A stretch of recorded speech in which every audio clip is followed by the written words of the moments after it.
I don't want to see, I see too many individuals who have simple problems that can be solved, but they often are looked over because, you know, we as administrators or even friends or students don't take the simple time to have a simple conversation with these people.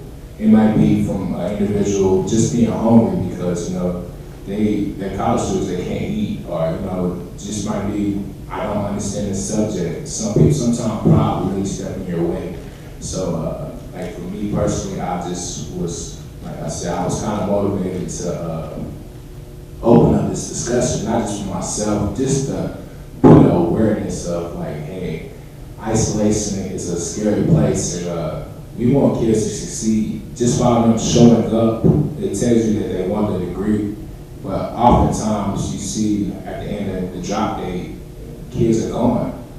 And what are we doing as administrators? We get paid no matter what, but your value should really be focused on, you know what I mean, what kid can I touch? Because if you think about it, we're the future. We're gonna be the one that's gonna be able to take care of you guys as you guys get older. So just think about that. If someone else would like to go, another question I could ask you is, what about your motivation to attend college? Or maybe tell us a little bit more about your journey. My motivation to attend college was my creative writing teacher. He inspired me to like pursue poetry and pursue like other stuff too. And so basically, just like my mom, she got like 2 degrees. And so basically, and I just wanted to I'm doing this for myself and my brother. And so I want to walk across the stage and hopefully be proud of myself when I do it. And and also working on a novel about my life experiences, and so I want people to share it also along with me. Bye.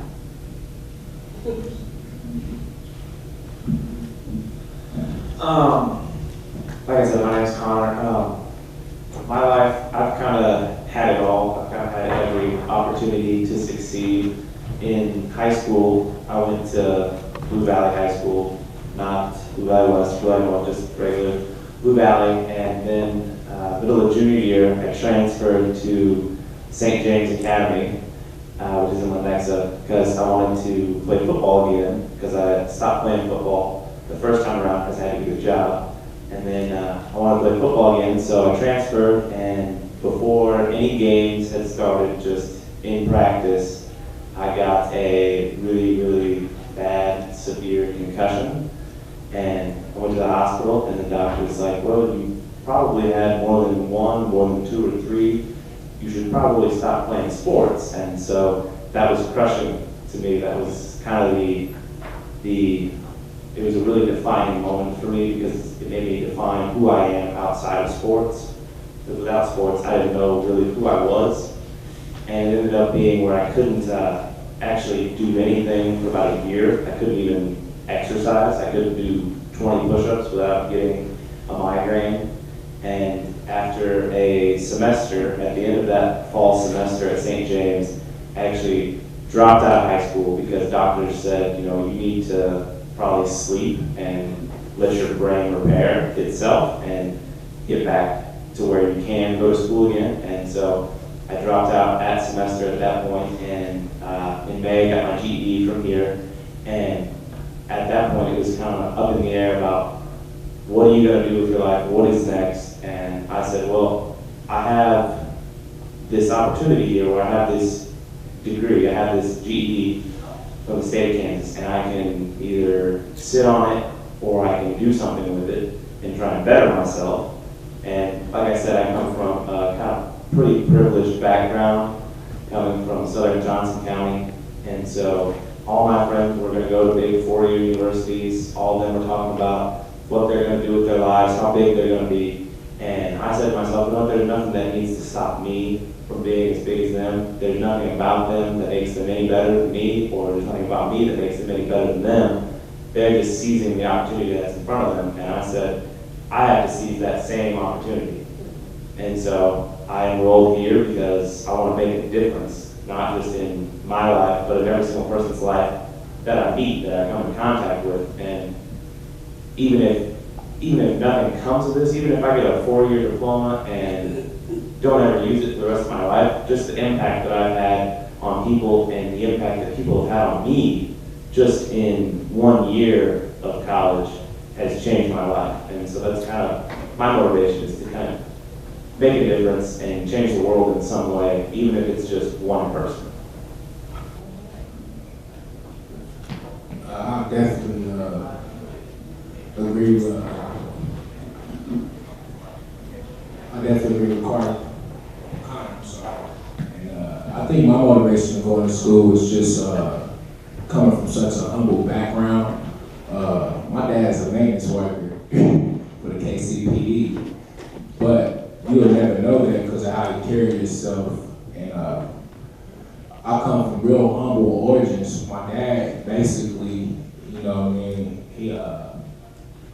he's from Haiti, so basically at the age of 15, you know what I mean, he had to leave his everything, his family, his mom, everybody, his brothers and sisters, and they was all hoping, he was the hope for them, you know, so he went to America in order to, you know, try to find a better, make a better life for himself and be able to provide for his family. So just like I said, just me being humble and seeing that as a youngster, he always instilled in me like, hey, no matter what, I want you to get your education. So like I said, like my dad got a very humble job, and he doesn't walk around, he's not defined by his job, he's defined by his character. So like kind of how like Carson said, like my whole motivation is one, I went to school to get my credentials, but I really care about the legacy I leave behind, because at the end of the day, you know, everybody have the ability to work, and we all have the ability to gain knowledge, but if you really don't affect nobody on your way out the door,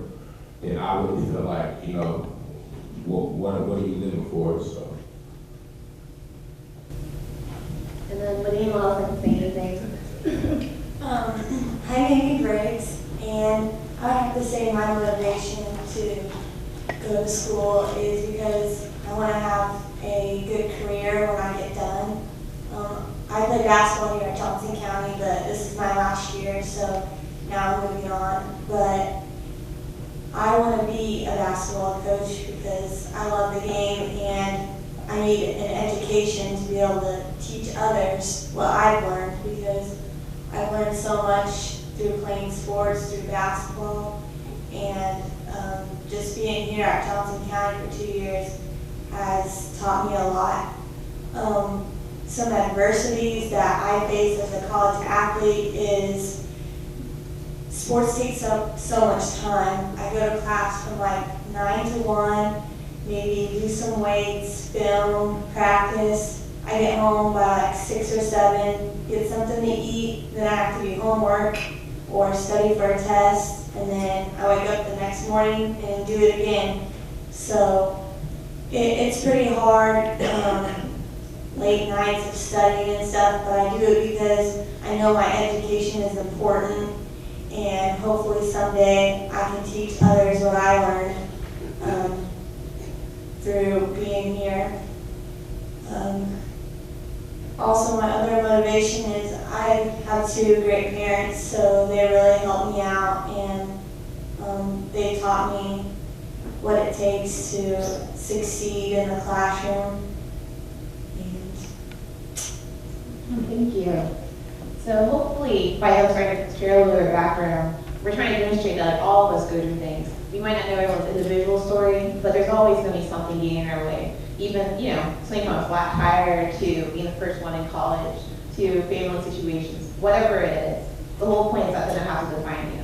The next thing I'd like to ask you is, do you have any advice for anyone working towards their higher education degree? You talk about how you're persevering, but any advice toward staying motivated or sort of things that influence you? I guess I would say is try to find, I'm sure we all have someone, maybe just one person, that could be a friend, a coach, a teacher, a counselor. There's someone out there that believes in you, and they'll be there to help you.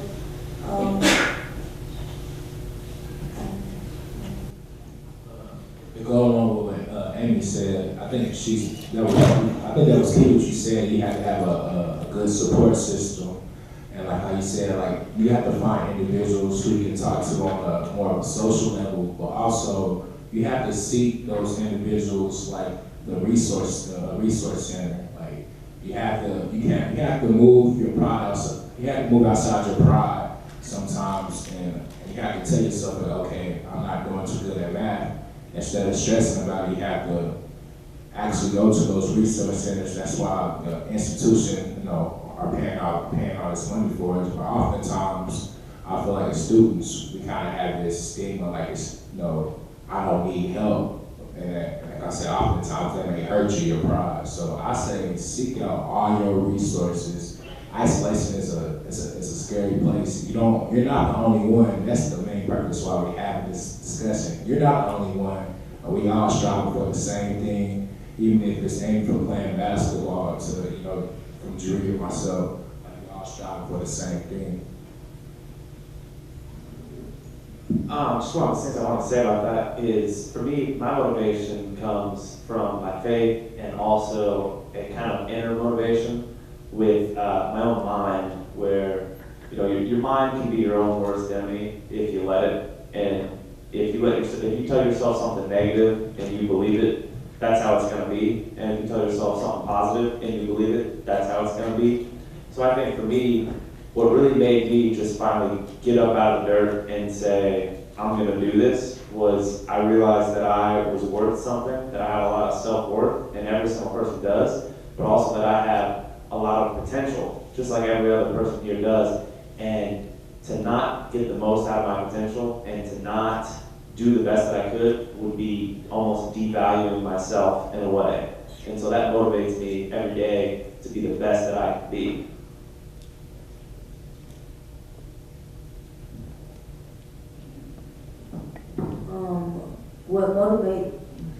What motivates me is that I was in high school and my teachers was even telling me, oh, you'll never make it in college. And so that's basically what motivates me, is to basically work hard, get my degree, and prove them wrong. That's excellent. So something that I'm not sure if you caught on, but one of our panelists mentioned in campus resources, which is great, because that's my next question. Hopefully we try to demonstrate that there are a lot of different factors that influence, whether internally, from the way how our minds work, to externally, people that are around us, maybe campus resources that we take advantage of. So I'd like to ask all of you personally, what are some of these resources on campus? We say the word, we know they're out there, but what exactly are they? Are there certain places you go to, people you recommend? What sort of things can help all of us be successful here? Well, I'm taking anatomy this semester, and there's an anatomy open lab where you can go in and look at all the muscles and bones, and it's really helpful for people that are in anatomy and want to actually touch the models and feel the certain muscles and bones. So that's a good place to go. For me, two of the places I guess that really help is the OCD on the third floor, right? Yeah, it's just the room with all the computers and everything, because at the beginning of the year my printer stopped working at home, and so my first thought was, oh crud, what am I going to do when I got to print all these things off? And then I found out there's a room full of computers that has a printer and everything, and the other room that I just stumbled upon one day by complete accident is the Student Involvement Center on the third floor of the comm building. There's actually a room just designated for meditation, prayer, alone, quiet time, whatever you need. And then there's other places to do homework and everything. And I found that just utilizing that, just taking 5 or 10 minutes a day, and just being like, I'm going to shut the world out and get my thoughts together, I found that is one of the most helpful things as far as the resource goes. And the writing center, if you have an English class, is definitely really helpful too.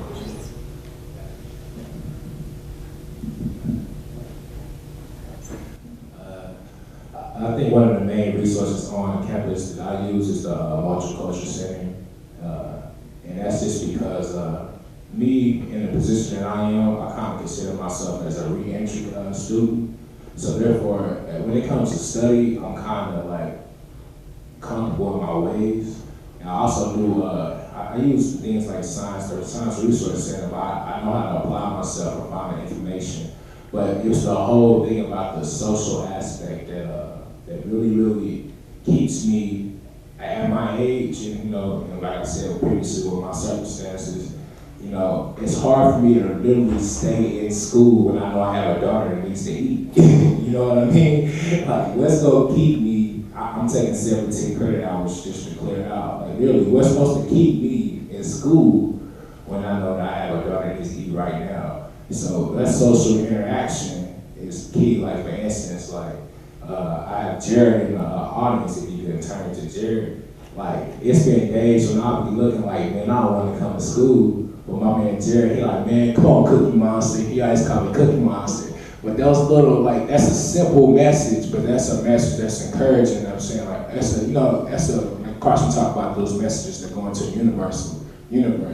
That's a message that inspires me. So I get to school super early, and I go do some homework, but then I always find like 10 or 15 minutes just to have a conversation with Jared, because he motivates me, because like, my man's 16 and he's in college, you know what I mean? So, education is important, you know what I mean? But like I said, like, the simple fact that I can forget about myself, you know what I mean? And see like, hey, I'm not isolated, everybody here is striving for the same thing. Like, me personally, like, the human interaction is what I really strive for, because like I said, I know how to attain knowledge. I know how to, go study. I know how to, go to the resource center. But, if I don't know how other individuals are working, how am I going to apply this in the real world? So that's what my resources is. Thank you. Now what we want to do, after giving the panelists some time to talk, is open it up to questions. So if anyone has any questions for our panelists, or maybe they want to share a personal experience, or else just a topic they'd like to share, now is more of an open space if anyone would like to give me a hint. Yeah? I'd like to ask Jeree what challenges. Can everyone faces? I'd like to ask Jeree Sanders what. Okay, I'm Jeree's mom. I'd like to ask Jeree Sanders what challenges she faces as a visually impaired challenged student, and what things the teachers do to help her get through school. What type of resources she uses. Okay, with me being visually impaired, the things that the teachers can do is to, enlarge all assignments for me, and the CCTV, so like if I bring something home in small print, I can be able to see it instead of having to come here like on my days off from school. So that kind of points to how there's a lot of ways that as students we need success, not success, but also support. Now, does anyone else have another question? I'd like Tanisha to talk about some of the challenges that she faces. Would you mind speaking with us? She's a successful student. Some of the challenges I face are this one. Sometimes I have to bring my little one to school with me. But I have friends and I have teachers that watch them for me so I can go to class. Miss Williams personally will let me bring him to class because I'm a single parent. I have 2 kids.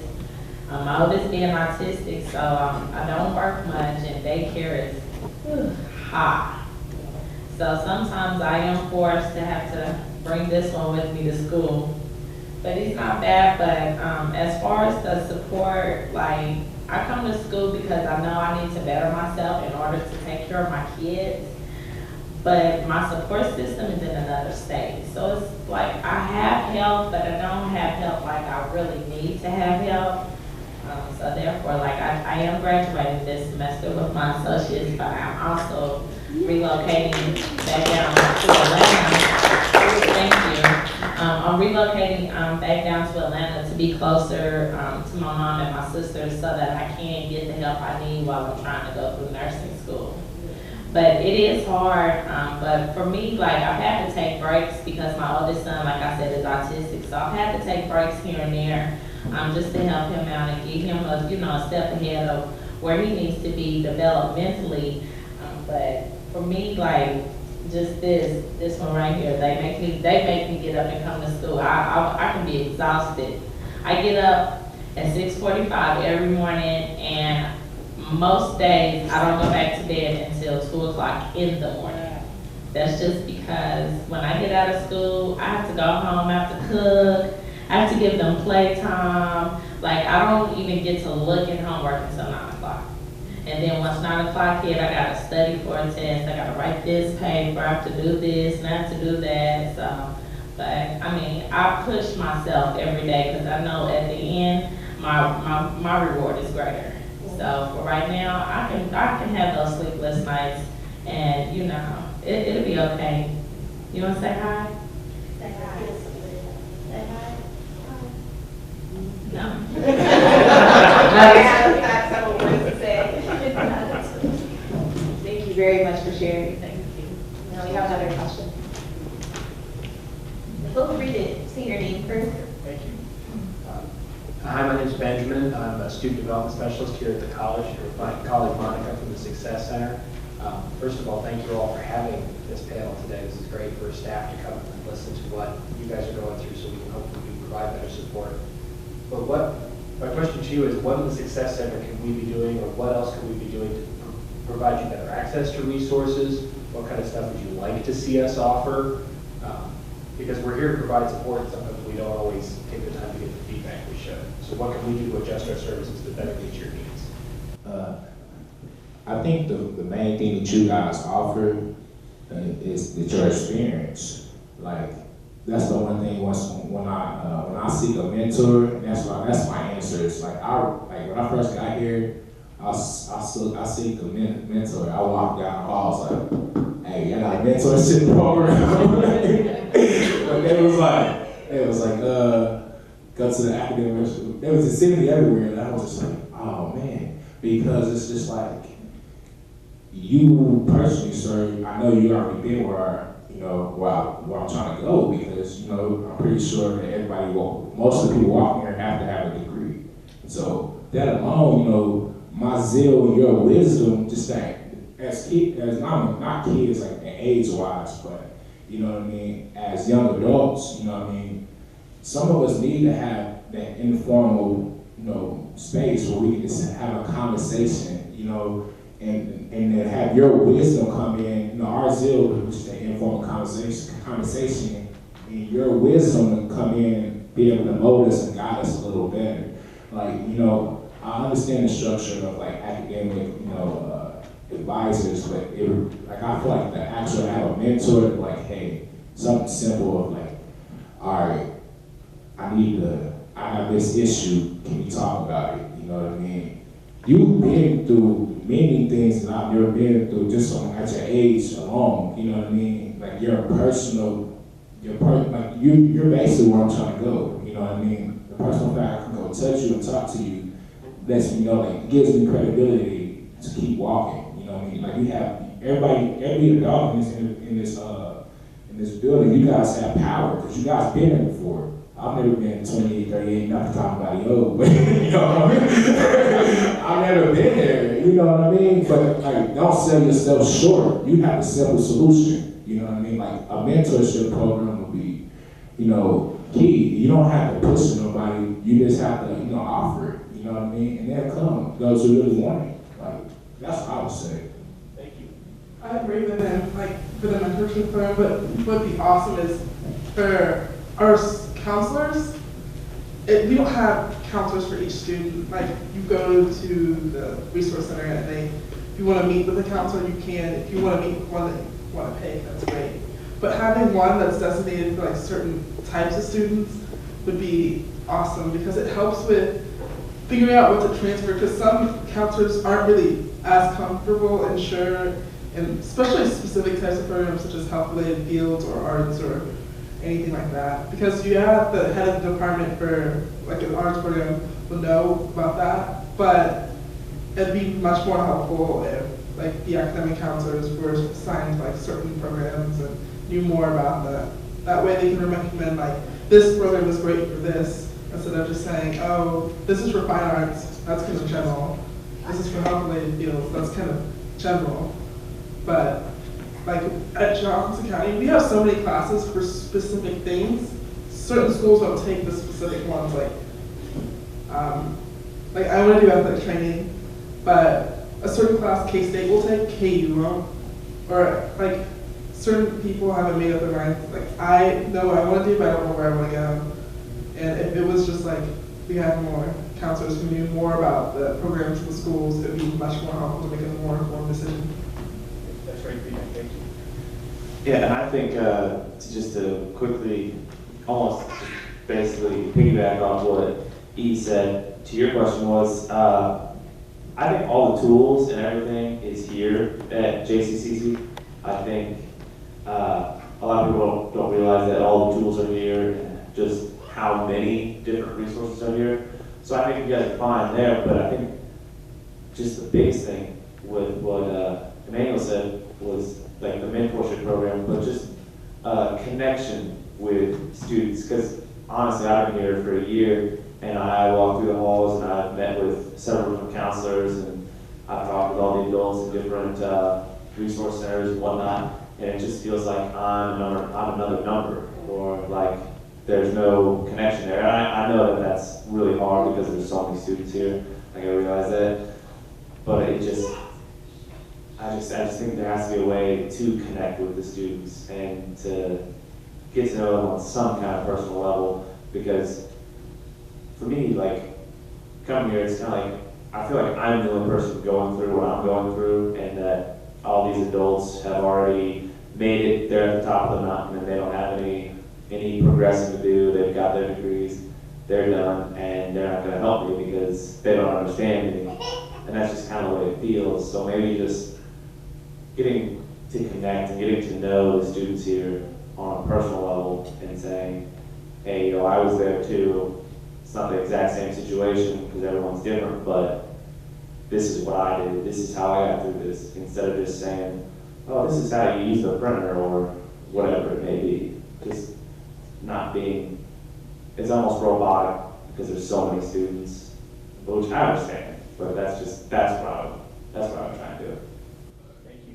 Just to piggyback one more thing, I would say invest, and you can have this for free. I'm an entrepreneur. I would say invest in finding students like Amy or myself, kind of from second year students who already kind of been through the wire. There's a lot of things that I just sit and talk to individuals like freshmen. I openly have these conversations. Like it's knowledge that I have, that they don't have because they didn't go through it. You know what I mean? For instance, I tell them about how many semesters that you have, financial aid. These are stuff you need to know. I think a lot of kids would be more serious if they know you only had 12 semesters, and then you cut off for those who can get financial aid. You know what I mean? And just when choosing classes, to have an advisor, if you give them a little stipend, somebody who's been there before, that a peer kind of mentor thing too. That's just something to throw that out there. That would be key, because they tell them about choosing classes. Okay, you don't want to wait till the last second.